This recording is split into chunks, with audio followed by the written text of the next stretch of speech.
Welcome, sleepy traveller. Tonight, we journey back through the misty corridors of time to a world veiled in silk and incense, where tea leaves curled in porcelain cups, and mandarins walked marble halls beneath hanging lanterns that flickered softly in the breeze.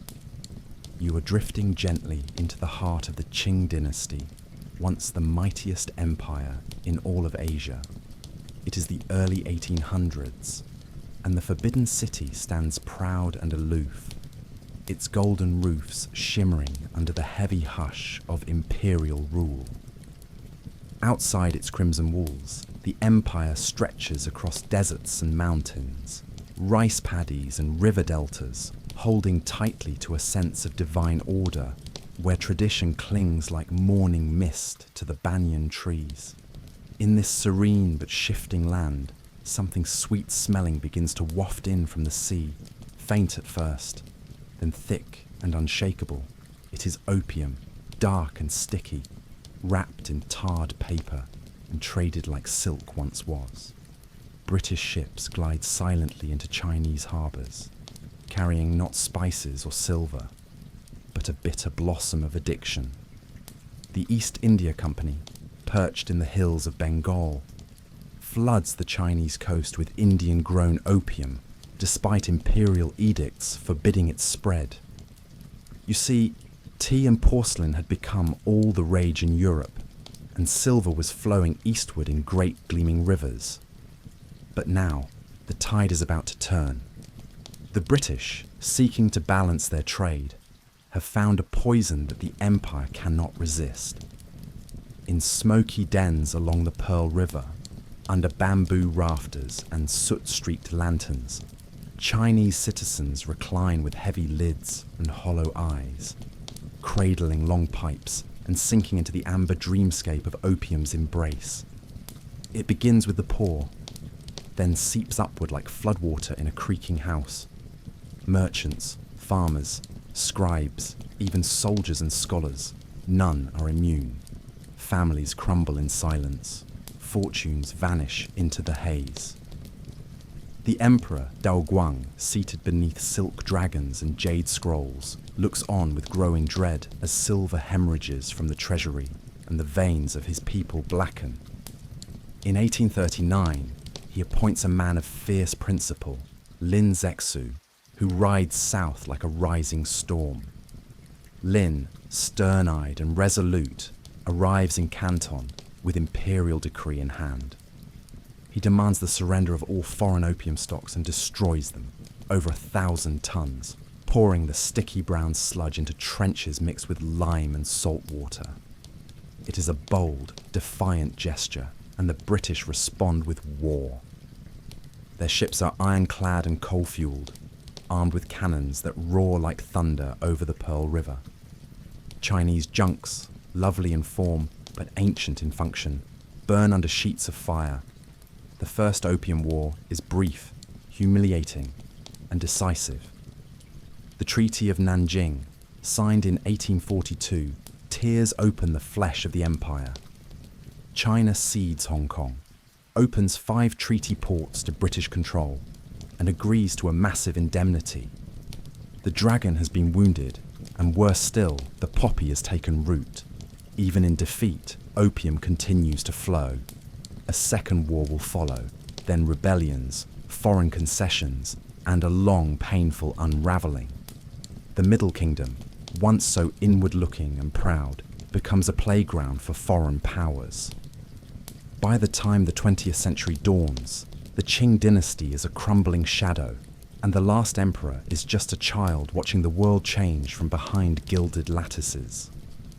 Yet in this quiet hour, as you drift beneath the canopy of forgotten empires, know that it was not simply armies or treaties that felled the Qing, but a flower, delicate, potent, and relentless. Opium did not arrive with drums and banners. It came in silence, in shadows, in smoke.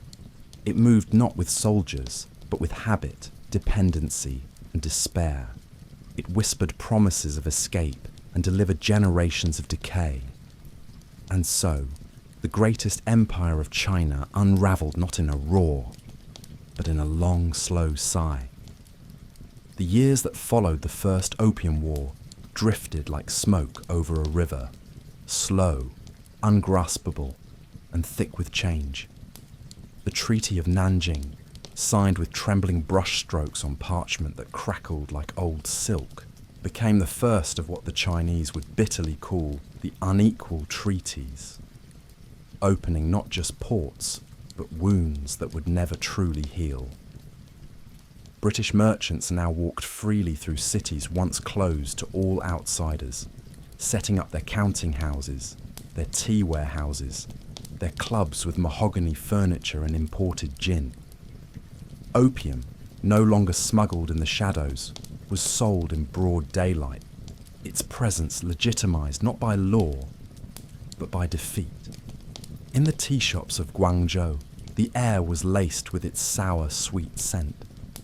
Along alleyways in Shanghai, newly opened to foreign trade, vendors weighed it on brass scales while the city transformed, its skyline pricked with church steeples, its rhythms changed by clocks, railways, and strange foreign tongues. The empire had not only lost land and treasure, it had lost face, and for a culture built upon harmony, order, and cosmic balance, the humiliation burrowed deep into the soul. Yet beneath the gilded robes of the court, life tried to continue. Farmers still bent their backs in the rice fields under monsoon skies, and scholars still copied Confucian texts by lamplight. But the rot was spreading. In village corners, men once strong enough to carry grain baskets now lay curled beneath straw mats, their skin damp with sweat, breath shallow, hands twitching for another pipeful. The countryside began to empty as peasants, forced by drought, flood, and corruption, flocked to cities that swelled like overripe fruit. Among them moved missionaries, diplomats, adventurers, and addicts, each drawn by the strange gravity of a civilization in transition. The emperor watched from his palaces, surrounded by eunuchs and rituals, his power preserved in ceremony but fraying in practice. Regional warlords, provincial governors, and opportunistic rebels began to pull at the seams of imperial control. And still the opium came, packed into chests bearing foreign crests, floated down rivers and up canals, passed hand to hand until it reached the lips of the next soul, seeking relief from pain or hunger or despair. What had begun as a trade imbalance had become a cultural invasion, subtle and irreversible. British profits soared, matched only by the suffering of their new market. In drawing rooms across London, men toasted their fortunes with brandy, unaware, or perhaps uncaring, that the coins in their pockets were minted in misery. And as twilight settled over China's great rivers and terraced hills, the question lingered like the scent of the poppy itself. How long could the old order survive when its very foundations had begun to crumble beneath the weight of smoke and sorrow? As the decade turned and the winds shifted through the palace courtyards and pine-covered hills, an even deeper storm gathered in the heart of the land, not born of foreign cannons or merchant fleets, but rising from within the very soul of China itself. It was a rebellion unlike any the empire had ever seen, vast and fevered, swelling from the fields of Guangxi, with a voice that cried not for tradition, but for transformation. At its centre stood a man named Hong Xiuquan, a failed scholar with haunted eyes and visions he claimed were divine, who wandered in dreams between heaven and earth, believing himself the younger brother of Jesus Christ, sent to purge the world of demons. What began as a flicker of discontent soon became a roaring blaze. The Taiping Rebellion, as it would be known, swept across the provinces with a fervour both spiritual and revolutionary. Peasants, outcasts, and the disillusioned poor joined by the tens of thousands, drawn by promises of land, equality, and the destruction of opium dens and Confucian idols alike. They dressed in simple blue tunics, carried crude weapons, and marched under banners that bore strange and foreign script, chanting songs that blended scripture with prophecy. For years they held vast swaths of the empire, even capturing Nanjing and renaming it the heavenly capital. And through it all, the imperial court trembled behind its walls, torn between suppressing the uprising and appeasing the foreign powers that now floated gunboats through their waters like silent threats. British and French forces watched warily, reluctant to support rebels who opposed opium and Christianity, yet eager to ensure the Qing survival, for it was easier to do business with a wounded dynasty than with a righteous theocracy. The rebellion raged for over a decade, claiming millions of lives, entire cities burned and abandoned, riverbeds clogged with corpses, fields gone fallow. And through the smoke and the screams, the poppy fields bloomed undisturbed, their red petals swaying gently in poisoned soil. The Qing, though victorious in the end, emerged battered and hollow, propped up by foreign soldiers and internal desperation. And when the blood dried and the smoke lifted, there was no celebration, only silence, a heavy, aching silence broken only by the bubbling of pipes and the soft coughs of the addicted. China had survived its greatest internal war, but in doing so, it had lost another piece of its soul, and the opium, like a patient ghost, remained, coiling in the lungs of a fractured people. In the quiet that followed the long convulsions of rebellion, the Qing Dynasty stood like an old tree struck by lightning, still upright but blackened, its core hollowed by fire. The imperial court, once so certain of its heavenly mandate, now teetered between faded ceremony and fragile compromise. Outside the capital, the countryside was scarred with famine and memory, its villages half rebuilt, its temples crumbling, its rivers sluggish with the weight of the past. And all across the land, the bitter flower continued to bloom.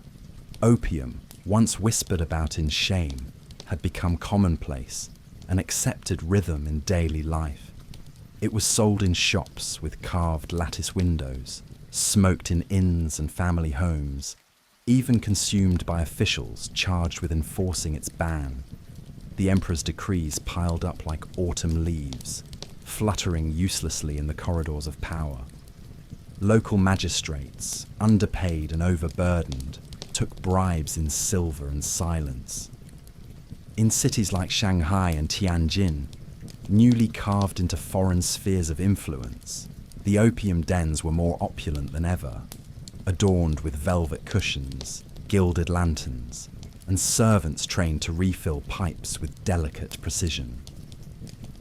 Foreign traders lived in compounds lined with hedges and imported roses, their fortunes swelling as Chinese silver continued its slow migration westward.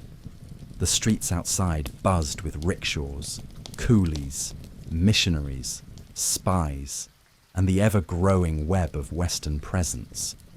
Railways were built by foreign engineers, banks operated in foreign currencies, and treaty ports bustled like cities within cities, governed by laws that answered to no emperor.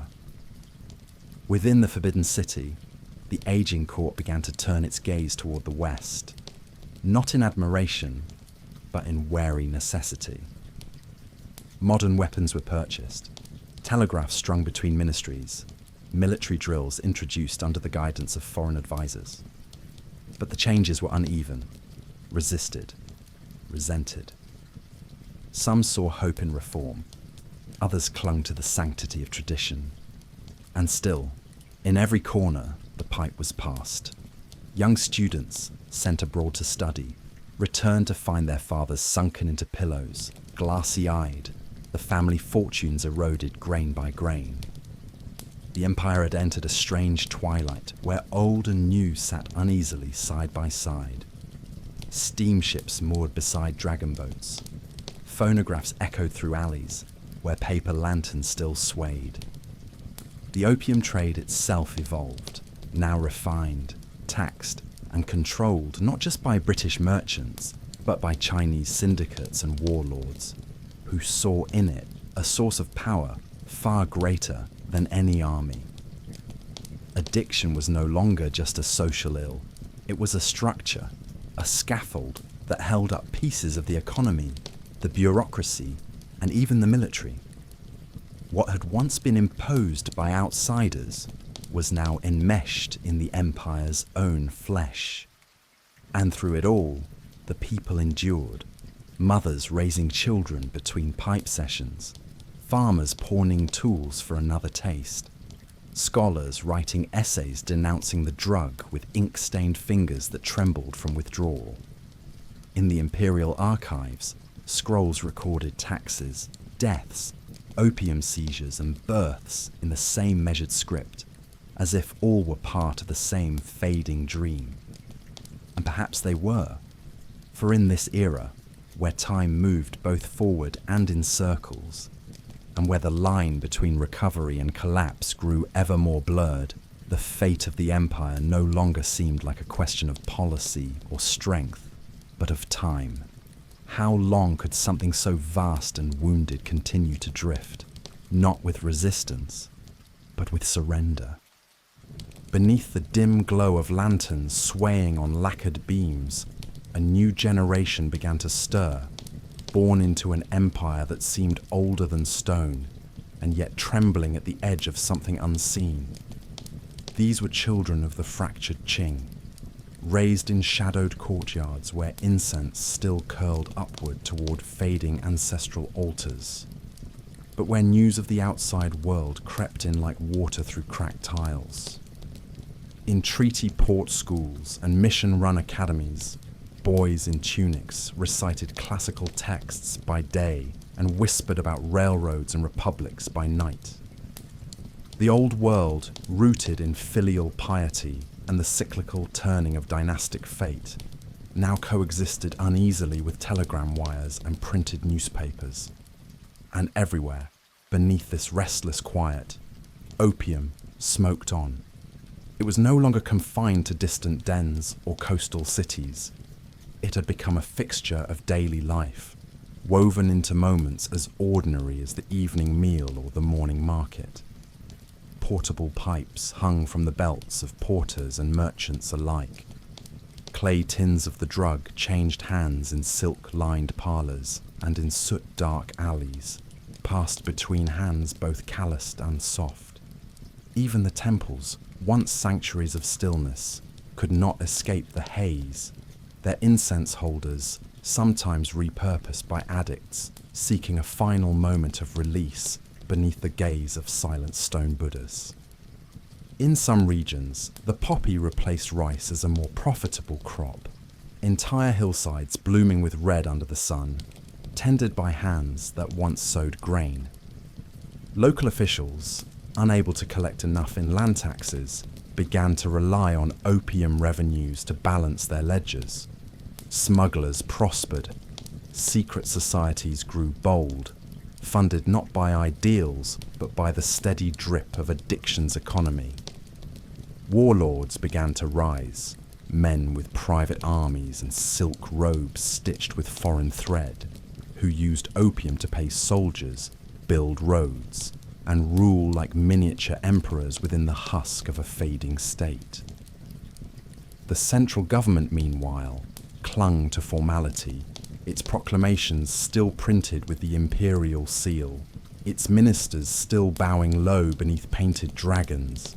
But each new edict banning opium felt thinner than the last, like paper pressed too many times under the same brush. The Empress Dowager, Cixi, aged and sharp-eyed, ruled from behind a silk screen, her voice still carrying weight across provinces, yet her reach ever shrinking. Reformers petitioned for change. Some called for constitutional monarchy, others for industrial modernization. But their words were drowned beneath layers of corruption, inertia, and smoke. Even noble efforts to control the opium problem were undermined by the very officials tasked with their enforcement, many of whom were users themselves. Foreign powers continued to circle, not as invaders now, but as landlords. They owned railways, telegraph lines, entire districts of cities that once belonged solely to the emperor. In Peking and beyond, Chinese citizens lived side by side with foreign traders and missionaries, often in uneasy silence. The empire had become a house with too many rooms and too few caretakers, its walls papered with memory, its foundation eaten from within. And yet, life went on, not in defiance, but in weary habit. Crickets still chirped in bamboo cages. Fishermen still cast nets beneath sunrise. Poems were still written in calligraphy that curled like smoke. But beneath every tranquil surface, the opium lingered, thick and quiet and unstoppably patient. It waited in pockets, in cellars, in mouths and lungs. It seeped into generations, not just as a drug, but as a symptom, a symbol of a sickness that could no longer be traced to any single cause. The people bore it the way one bears old age or sorrow, too vast to fight, too intimate to forget. And in this long inhalation of silence and survival, the Qing continued to drift, no longer an empire in command, but a vessel caught in currents it could neither see nor escape. By the turn of the 20th century, the empire's breath had grown shallow, its once mighty voice now a faint echo carried along wind-worn palace corridors and narrow alleyways, where old men leaned on canes and remembered a time before foreign banks, foreign flags, and foreign habits. China, still called the Middle Kingdom in whispers and dreams, had become a patchwork of control, where the emperor's seal meant little beyond the city gates, and the pulse of power had shifted into the hands of those with rifles, steamships, and coin. The opium trade, once forced through cannon smoke, had evolved into something deeper, subtler, and more entrenched. Not just a vice or a scourge, but a system. Entire regions now existed in symbiosis with its cultivation and sale.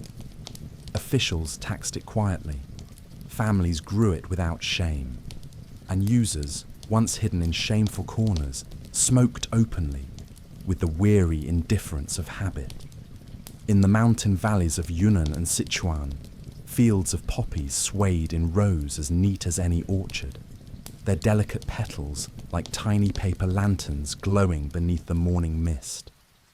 Caravans wound down from the hills, their cargo carefully packed, destined for cities where pipes waited and silver still flowed, even in an era when silver itself had begun to vanish into vaults controlled by distant nations.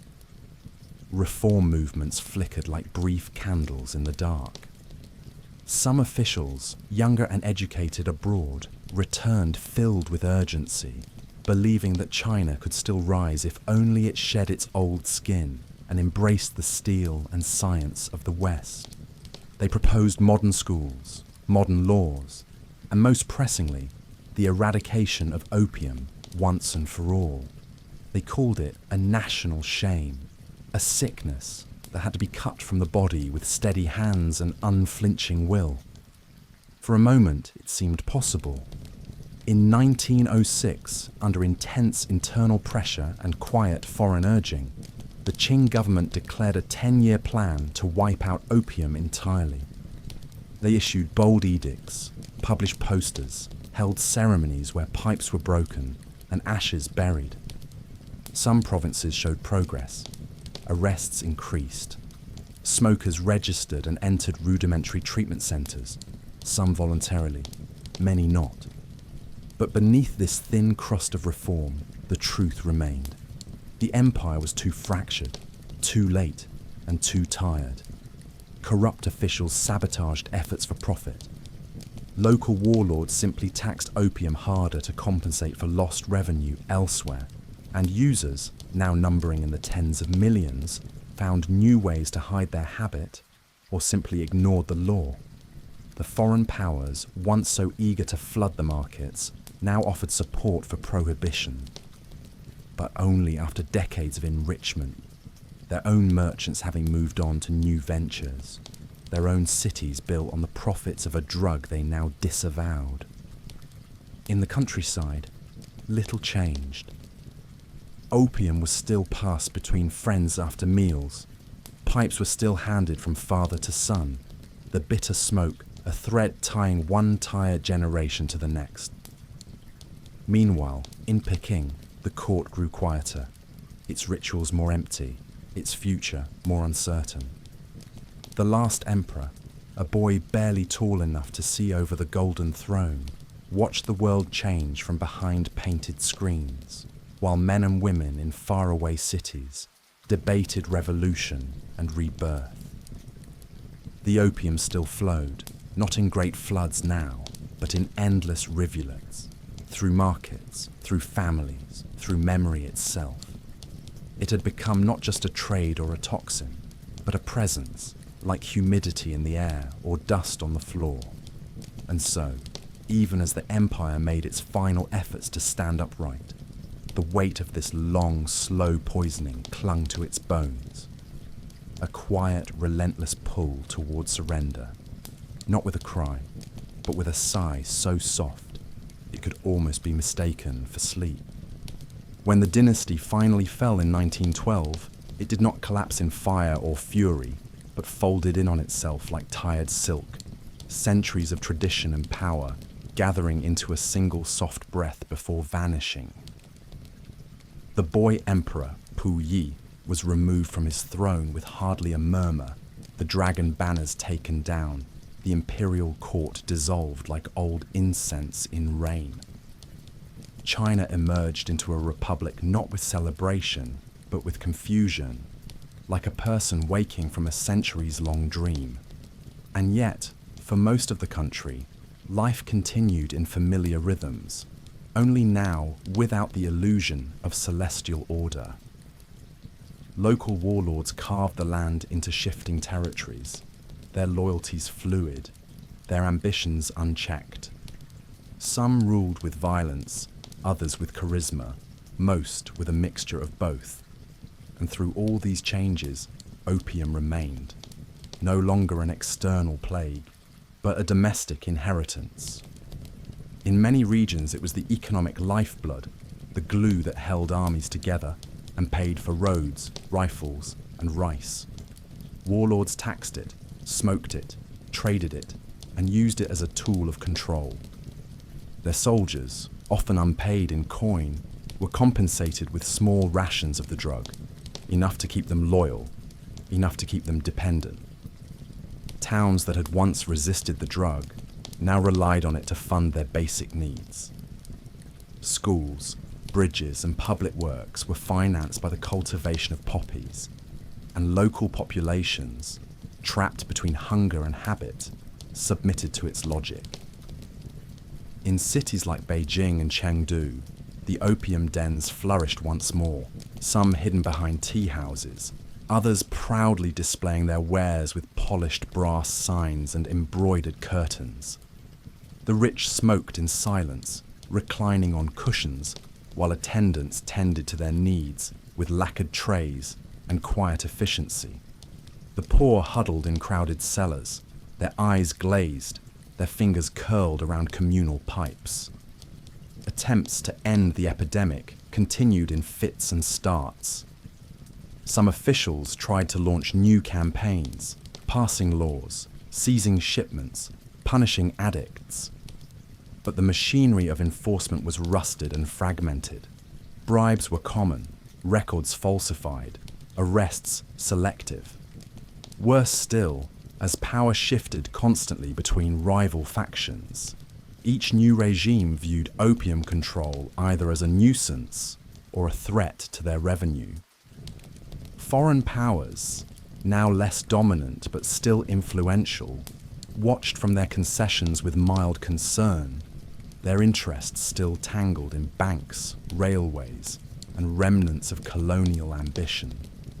In the countryside, entire families lived among the poppies, their fields dotted with makeshift shelters and drying racks. Children learned to harvest the sap before they could write their names. Some did not live long enough to ever learn.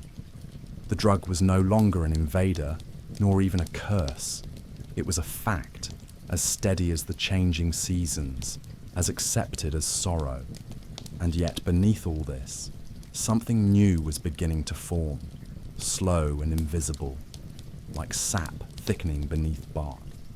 A generation was rising that had never known a strong empire, who saw in opium not an indulgence, but a shackle, something to be broken, not endured. Their voices were not yet loud, but they were steady, coming from university halls, from printing presses, from underground circles who dreamed not of reform, but of revolution. Still, for now, the drug continued to drift like fog through the valleys and the minds of the people, quiet and unrelenting. And as China moved uncertainly into the modern world, its steps were softened by this ever-present haze, which dulled the pain, slowed the pace, and kept the past close, even as the future began to stir. As the 1920s unfurled across China's fractured landscape, the rhythm of daily life pulsed between upheaval and repetition, a pendulum swinging between hope and exhaustion. Cities grew restless, humming with the sounds of radios, trams, and protest chants, while the countryside remained hushed, stitched together by ancestral shrines, poppy fields, and silence. The Republic, still young and brittle, struggled to assert control over a land splintered by warlords, each claiming authority with armies stitched from desperation and loyalty, bought by opium's slow promise. In some provinces, the drug was the only currency that mattered. It passed through hands like water from a communal well, smoked by soldiers to forget hunger, by farmers to survive pain, and by officials who signed prohibition decrees with one hand and accepted poppy bonds with the other. The national government, led now by the Kuomintang under Chiang Kai-shek, tried to build something solid, something lasting. They commissioned flags, printed textbooks, trained police, and banned opium with great ceremony. But the bans were mostly performative, brief moments of moral posture drowned beneath the vast, quiet reality of dependency. In the shaded corridors of provincial governments, opium revenues still paid for civil servants and militias. In rural markets, the drug was bartered like grain, measured out in tiny brass weights and wrapped in brittle paper. Even as students marched through city streets holding banners of reform, and newspapers published editorials denouncing foreign exploitation, the pipes continued to burn in homes both poor and palatial. In the port cities, Westerners maintained their enclaves, their churches and consulates walled behind hedges, watching China's turbulence with a mixture of fascination and detachment. Some had washed their hands of opium, declaring it a relic of a darker time.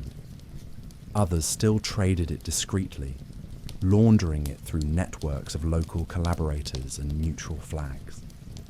In Shanghai, a city both dazzling and diseased, modernity and addiction coexisted with eerie grace. Jazz spilled from nightclubs while addicts slept in the alleys behind them. The city was a crossroads for spies, artists, tycoons, and traffickers, all moving through fog and neon, each pretending not to see the others. Underground triads flourished, their leaders dressed in tailored suits, their fingers heavy with jade rings, commanding networks that moved opium like silk through ports, trains, and hidden corridors. At the same time, a cultural awakening bloomed. Young writers, painters, and filmmakers, captured the contradictions of their world with sharp brushstrokes and quiet rage. Some saw opium as a metaphor, others as a personal torment. A few, brilliant and broken, smoked it themselves as they composed poems that would outlive them. And in the hills and villages far from this artistic ferment, life went on unchanged.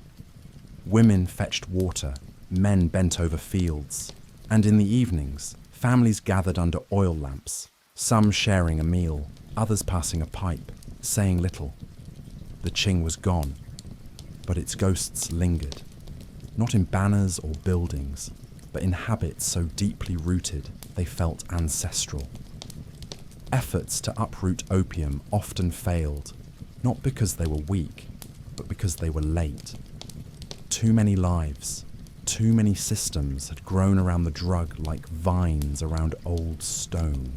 And so China, vast and aching, moved forward slowly, carrying both the weight of its past and the blurred outlines of its future. The poppy still bloomed across its soil, no longer a foreign wound, but a native scar, one that no revolution or republic had yet managed to truly heal.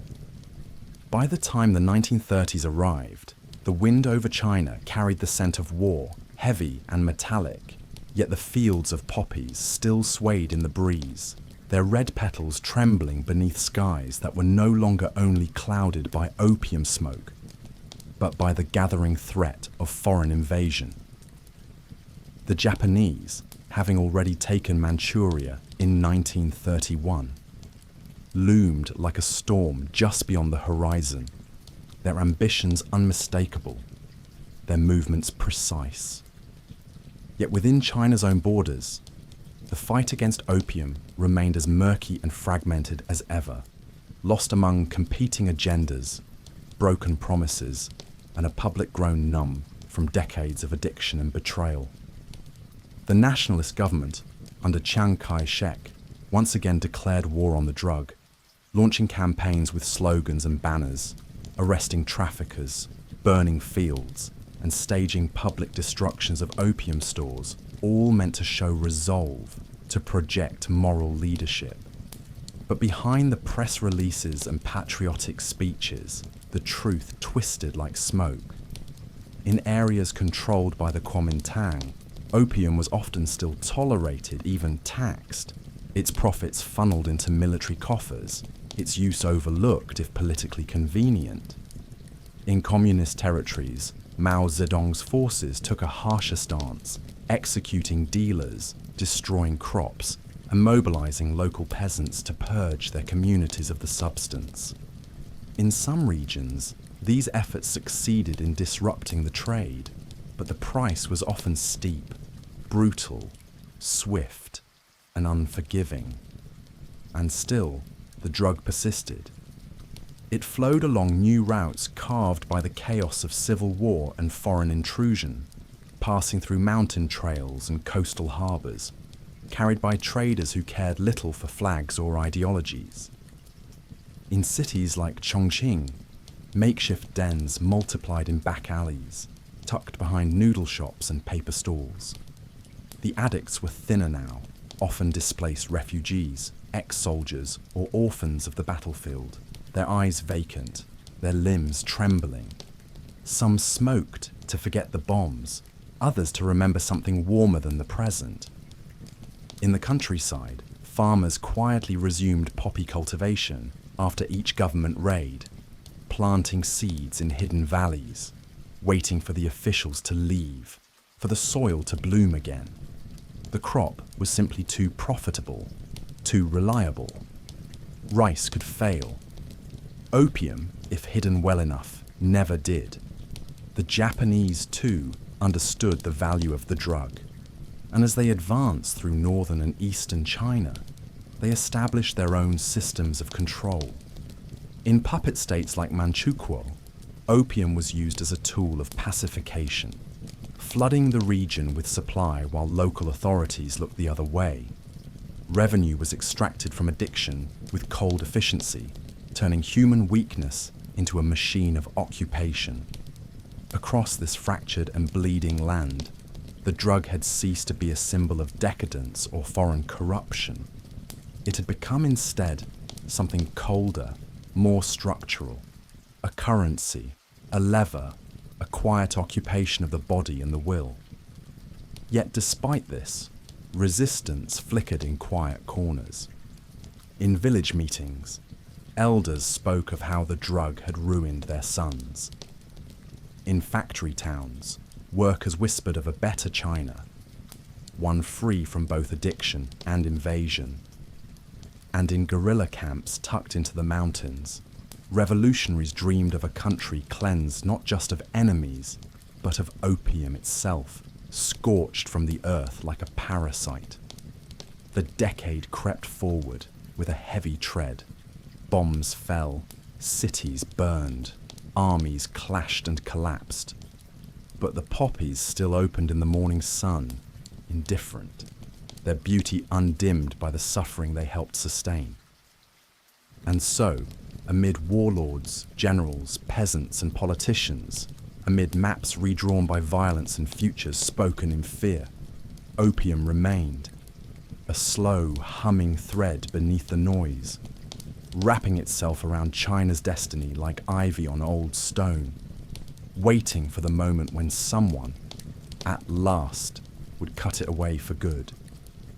As the Second World War swallowed East Asia in fire and sorrow, China became both battleground and crucible, its cities reduced to rubble, its villages emptied by fear, its rivers running with both floodwater and blood.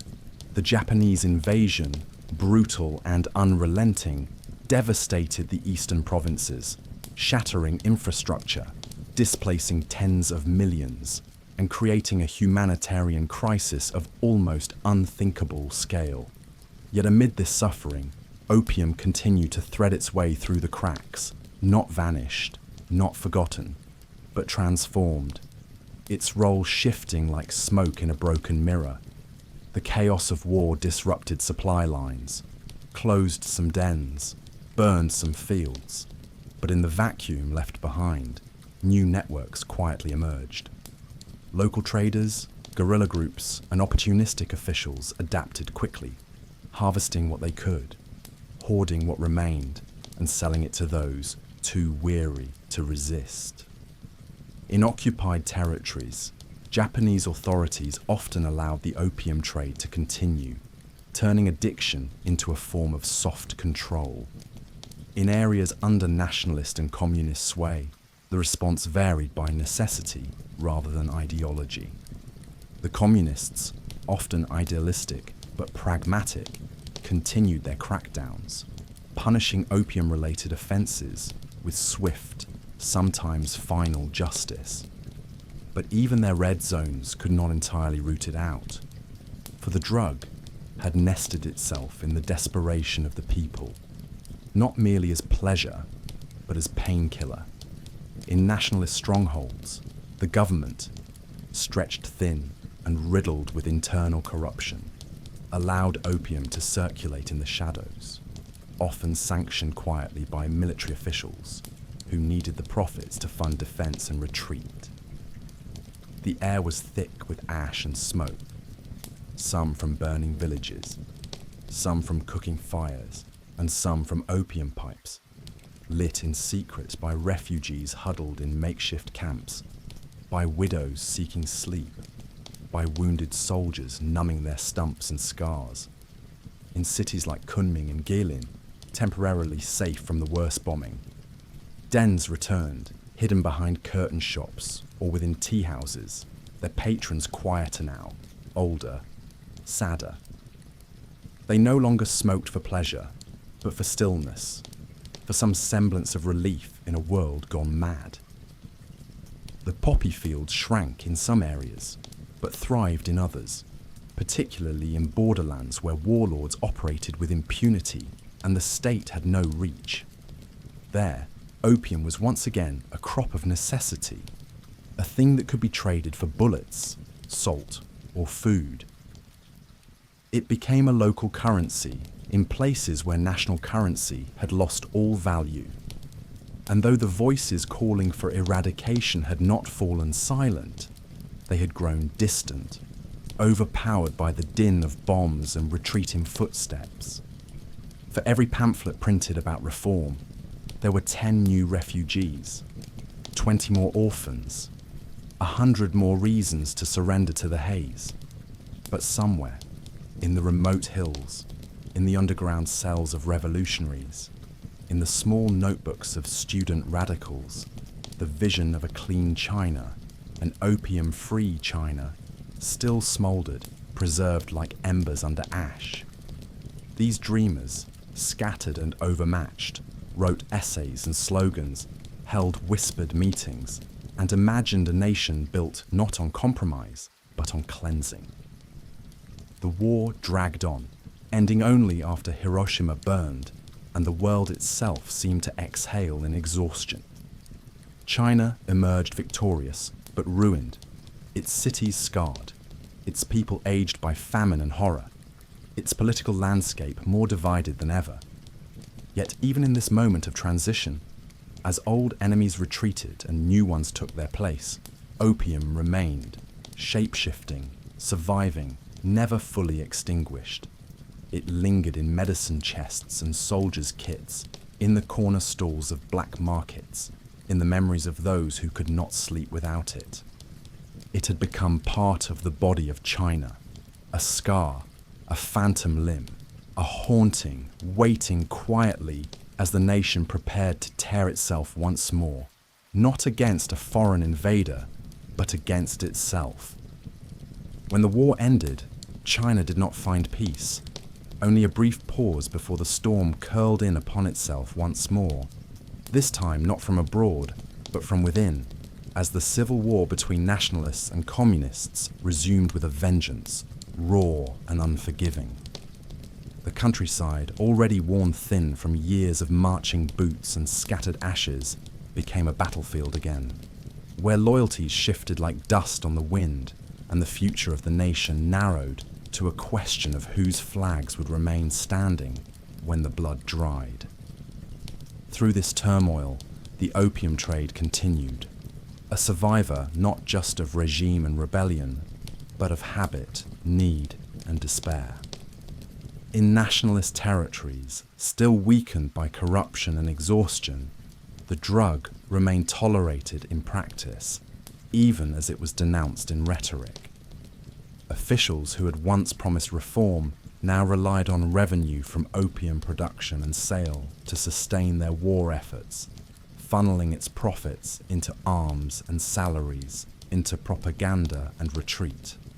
The pipes burned quietly in cities like Nanjing and Chengdu, sometimes even within the homes of military officers and bureaucrats who spoke of patriotism by day and sought solace by night. In contrast, the communists maintained a harsher stance, born not just of ideology, but of necessity. In the villages they controlled, local cadres destroyed poppy fields and imprisoned or executed known traffickers. Their message was uncompromising. A new China would have no place for this poison, and the people, weary of addiction's cost, sometimes embraced the purge. But enforcement was uneven, challenged by terrain, by evasion, and by human weakness.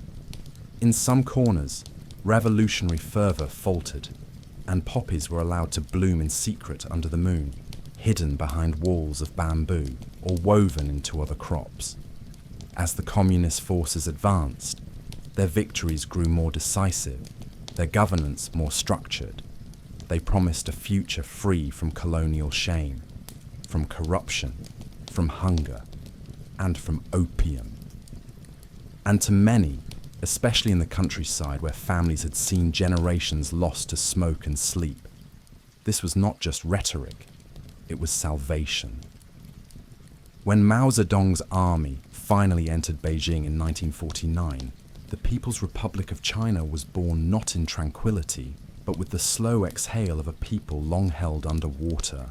The red flag rose above Tiananmen Square, and with it came proclamations of rebirth, of unity, of cleansing. Among the first promises made by the new regime was the complete and permanent eradication of opium, not as a gesture, but as a foundational principle.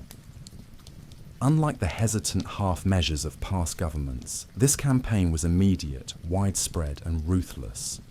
Opium dens were shuttered by the thousands. Addicts were registered, treated, and re-educated, or in many cases imprisoned. Traffickers faced public trials and, in some cases, swift executions. Entire regions that had once depended on poppy cultivation were reorganized, their economies forcibly restructured under state control. The crackdown was not only punitive, it was systemic, ideological, wrapped into the broader transformation of Chinese society, where old habits, superstitions, and vices were to be rooted out like weeds from a sacred garden. And unlike previous campaigns, this one had the machinery of a new kind of state behind it, one willing to act with unflinching force. Resistance was rare and often short-lived. By the early 1950s, opium, which had once coursed through every artery of Chinese life, had been largely extinguished from public view, its pipes confiscated, its fields turned to grain, its memory softened by silence. For the first time in over a century, it seemed the dream of a drug-free China had come true. But beneath the surface, the story was not over. In secret, in border regions and in memory, the poppy waited, not in triumph now, but in retreat, held at bay by the iron grip of a government that had replaced indulgence with ideology, weakness with control, but could never quite erase the imprint of a flower that had once ruled an empire from within. In the years that followed the founding of the People's Republic, China reshaped itself with a steadiness that was often brutal and at times bewildering, forging a new identity from the fragments of its long and aching past. Temples became schools. Ancestor halls were cleared for grain storage. Old rituals gave way to political chants and red banners that fluttered in place of prayer flags. In this great campaign of reinvention, the eradication of opium became one of the state's proudest victories, cited in speeches and inscribed in textbooks as proof of a people cleansed, of a future no longer tethered to decay. And in many ways, it was true. The streets that had once echoed with the shuffling feet of the dazed and dependent were quiet. The dens, once marked by velvet curtains and the low clink of ivory pipes, were gone or transformed into dormitories and work units. The drug itself vanished from markets, chased into the shadows by fear, surveillance, and the sheer force of state machinery. Mass education campaigns flooded villages with posters warning of opium's past destruction. Loudspeakers played songs about health and strength. Addicts who had survived were often sent to re-education centres where they learned not only abstinence but doctrine, their treatment laced with ideology. And yet, as with all things buried quickly, the roots remained. Along the distant borders of Yunnan, Guizhou, and Guangxi, where the mountains folded into the mists and the state's presence was thinner, poppy cultivation quietly persisted. Not openly, not proudly, but in corners where poverty pressed hard and old habits died slow. Ethnic minority communities, long marginalized, sometimes turned to opium as the only viable crop in unforgiving terrain. The trade routes that once carried chests of the drug to treaty ports now became narrow mountain trails, walked by smugglers with packs on their backs and silence in their throats. These were not the grand networks of empire or colonial trade, but small, flickering veins of survival, driven less by addiction than by economic necessity. Meanwhile, across the new China, memory shifted. For the generation growing up in the 1950s and 60s, opium was no longer a daily reality, but a story. something their grandparents spoke of in hushed tones or avoided entirely.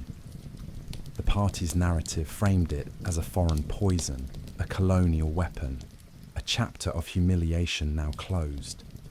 And so, the flower that had once bloomed in every province, that had reshaped the economy, the court, and the very psyche of a people, began to drift into myth. But in the quiet spaces between official history and lived experience, fragments remained.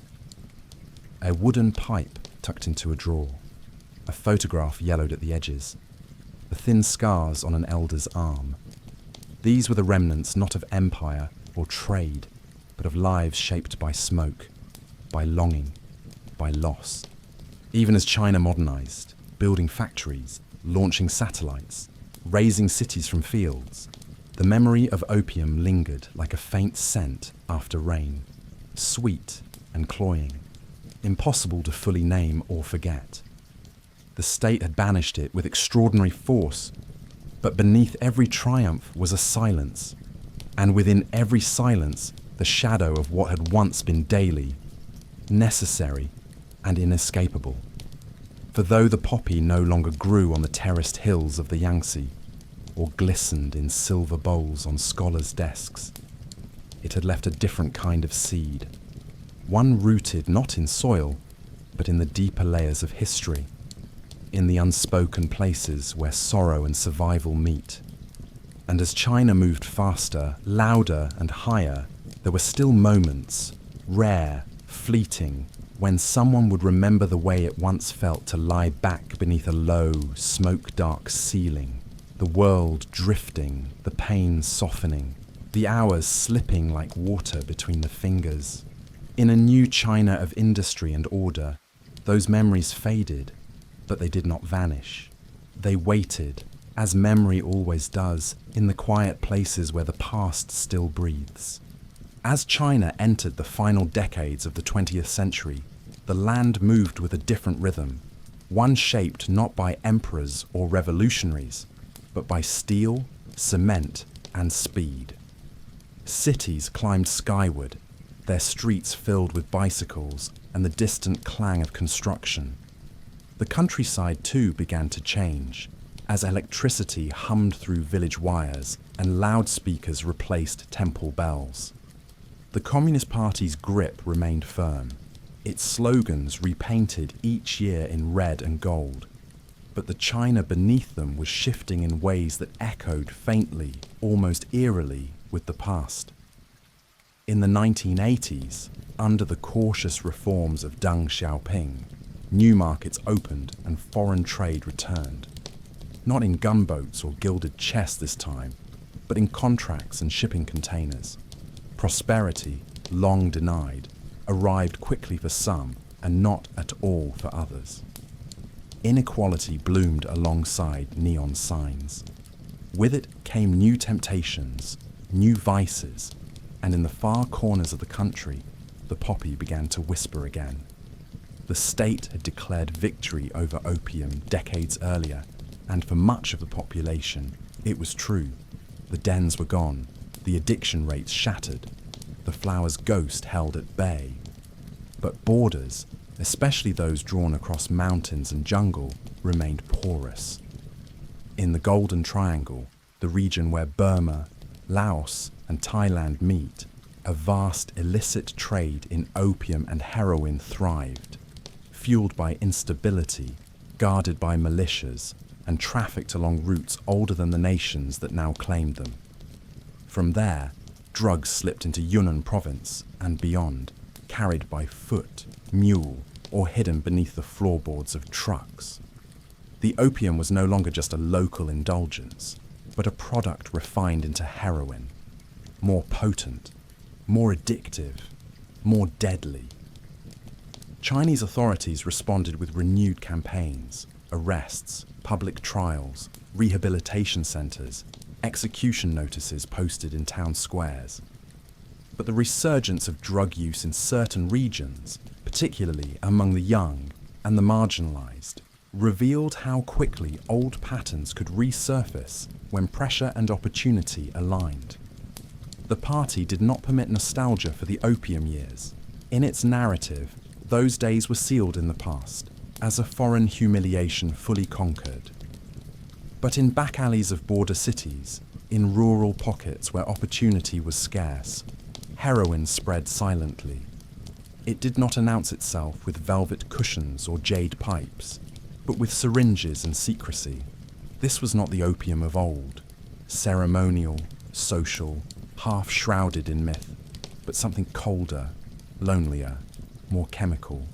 And yet, it followed the same ancient pathways of pain and relief. For many, it was a way to forget poverty, to erase the wounds of labour, to dissolve the heavy expectations of a new era. The government, desperate to maintain control, poured resources into law enforcement, propaganda, and health campaigns. Say no to drugs banners flapped above dusty roads, and documentaries played on school televisions warning of addiction's spiral.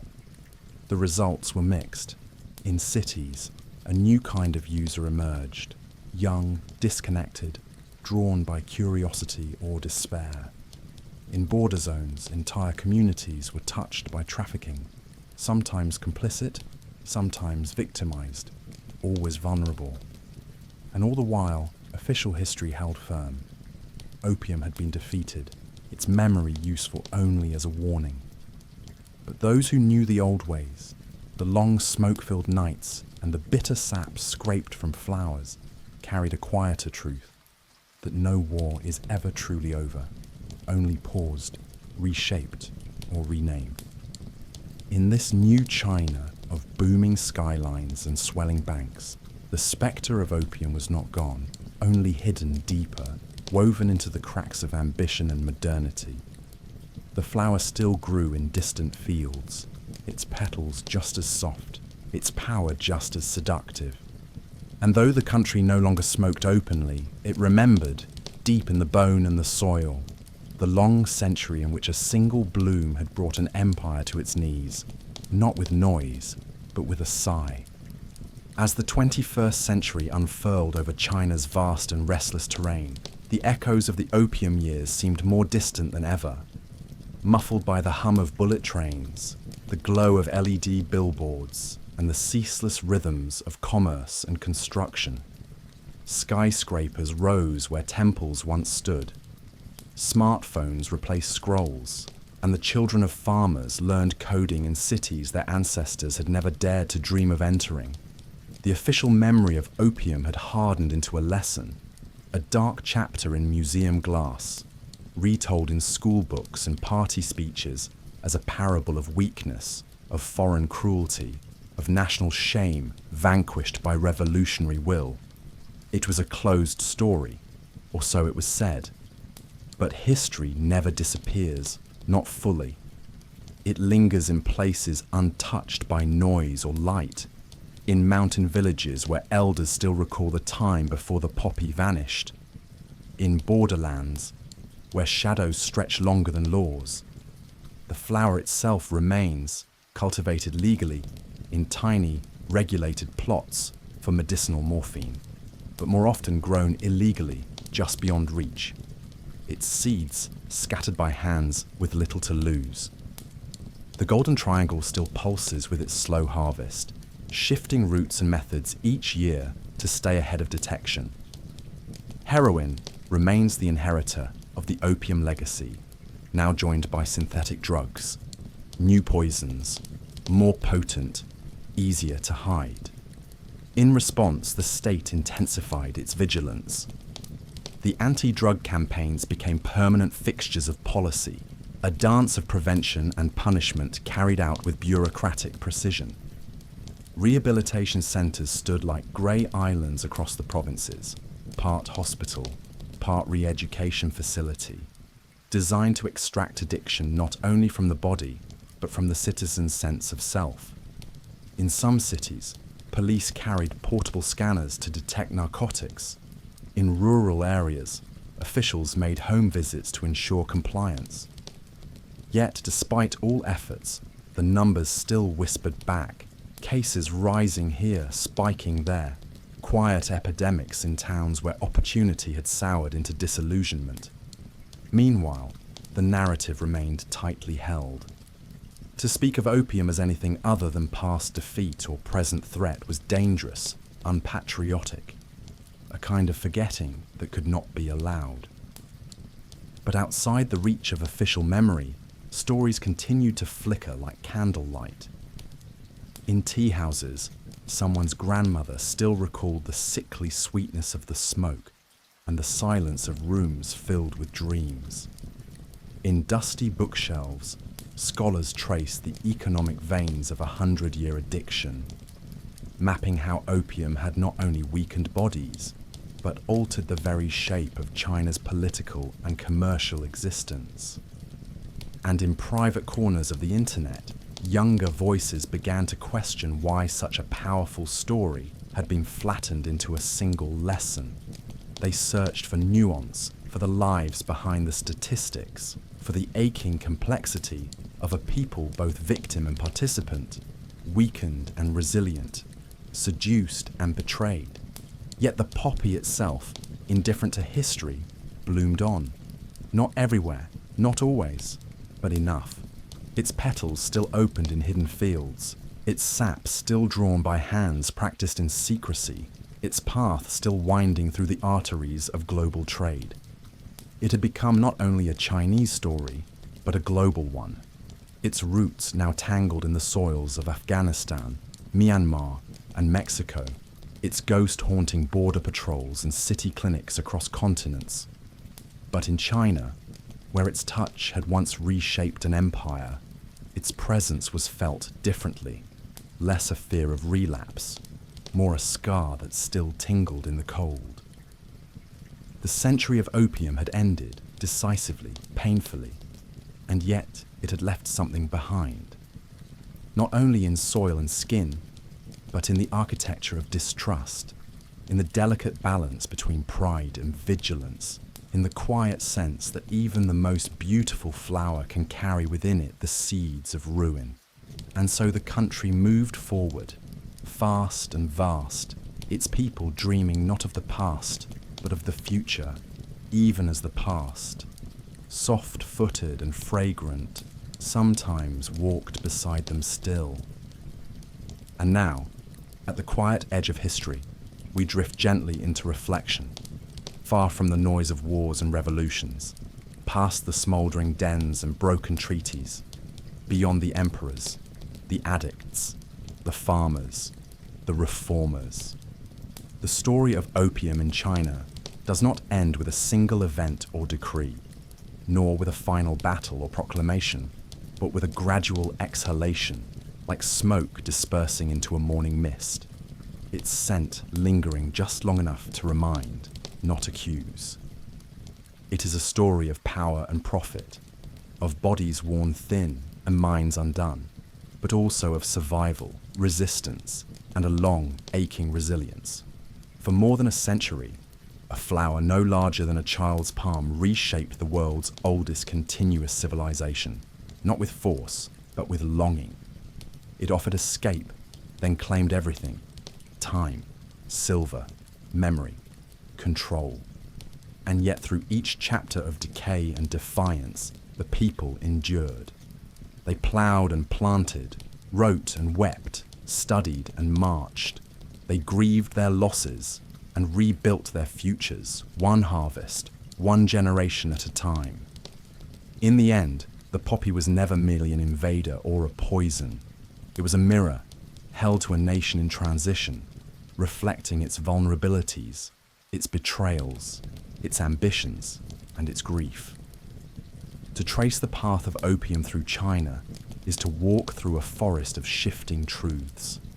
The complicity of those in power, the desperation of the poor, the indifference of foreign empires, the quiet compromises made to survive one more day.